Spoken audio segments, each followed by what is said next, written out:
Now, to develop this story, James Mountford spoke to Kieran Kelly from the Christian Institute. James began by asking Kieran why changing the definition of extremism is problematic. Here is their conversation. I think, if I may, I think it's probably worth doing a little bit of a history lesson, James, for people. Christian Institute works on this sort of stuff all the time. We've been working on various things to do with extremism for nearly 25 years, going all the way back to 2001. People remember the awful incidents on 9/11, and that prompted people looking at extremism legislation, and there was an act for anti-terrorism and crime at that time. And people were sympathetic because of the horrors that had happened on 9/11. But that originally included an incitement to religious hatred clause, so that that would have made criminal teaching about the uniqueness of Christ.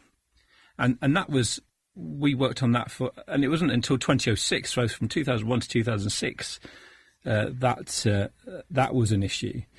And then you sort of go forward into the kind of the Cameron government era, and there was a thing called extremism disruption orders that were being looked at. Very nebulous sort of wording that could have caught Christians, could have caught perhaps communists, atheists, all sorts of people could have been dragged into this very vague wording. And this is the thing that I think people really need to grasp. There's intentions, and maybe there's some good intentions, but vague wording, broad drafting, can lead to unintended consequences. We saw this.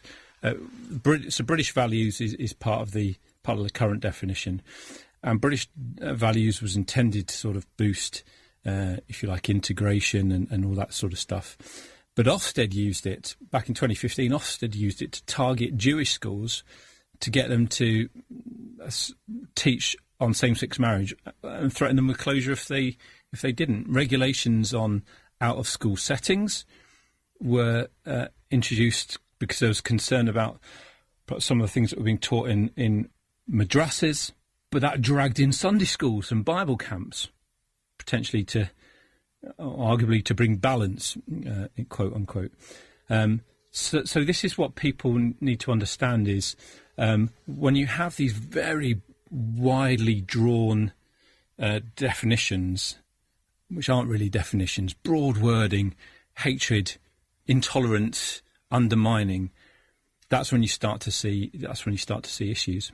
Kieran, can you help us to understand here, if the definition is changed, what's the worst case scenario for Christians who hold strongly held opinions on topics like same-sex marriage, abortion, or even transgender rights? I mean, what could happen? What's the worst case scenario? This is at least initially anyway, what's being talked about is something that's non-statutory. So it's not going to.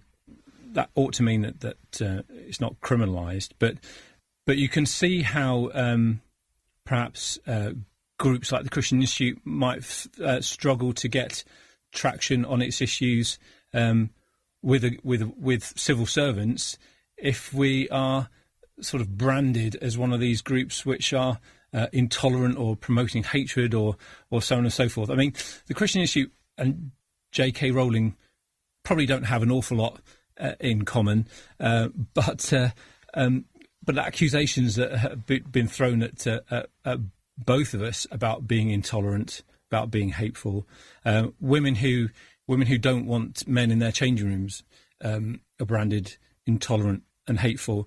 So whilst there might not be a criminalisation, you can start to see how groups and views get shut out of public discourse.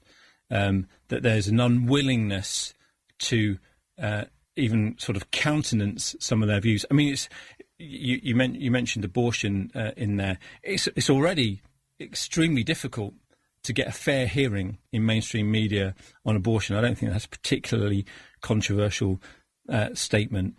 The Christian Institute believes that abortion is wrong. Is that extreme? Is that intolerant? Some would say it is. Is that hateful? Some would say it is. And if you think about some of the great Christian figures of the past, James, Wesley Wilberforce, Lord Shaftesbury, Josephine Butler, some of these great names. They were all had language used of them in some way, shape or form, accusing them of being extremists. Robert Raikes, who was essentially the guy who started Sunday schools, got sort of categorised as being a bit of an extremist, and there was, in all these cases, there's concern about the damage done to the state and fomenting revolution and all these sorts of things. So Christians need to be mindful of this, that they might not find that they've got the police perhaps knocking on their door, but if they want to have Christian views getting an airing in the public square, and of course that's what the Christian Institute seeks to do, they should be concerned that will become harder and harder, and it really should be a matter for prayer. One sort of ray of light in this is we've been down this road before, and a number of times, and we've been able to push back and make the case that these things need to be much more tightly worded, and we've had some success. There's already indications. The Times, which has reported on this, is already quoting senior government figures, I think that was the term they used, who are sort of describing this as, I think the quote was, legally fraught.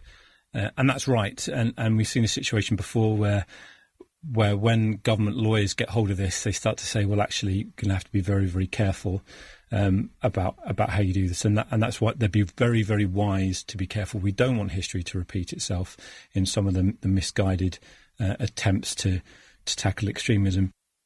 That was Kieran Kelly from the Christian Institute speaking to James Maidment Fullard.